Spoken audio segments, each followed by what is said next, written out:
Pemirsa, pasca rapat koordinasi yang membahas Perwali nomor 20 tahun 2019 tentang pengaturan jam kendaraan, warga Palembang mengaku hingga kini belum merasakan perubahan yang signifikan.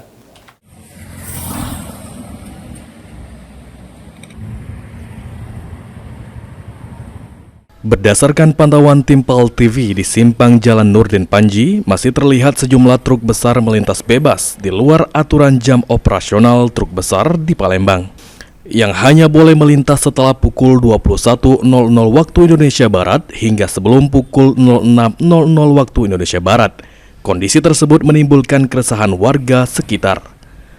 Salah seorang warga setempat, Panjaitan, mengatakan masih ada truk besar melawan aturan masuk ke kota Palembang sehingga perubahannya belum terasa.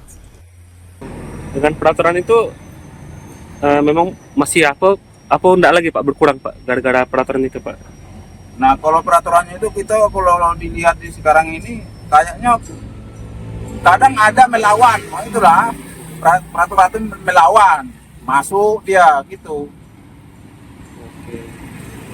Setelah ada peraturan ini, ada nggak Pak perubahan Pak di lapangan Pak? Dari yang sering apa sekarang sudah mulai berkurang itu kan?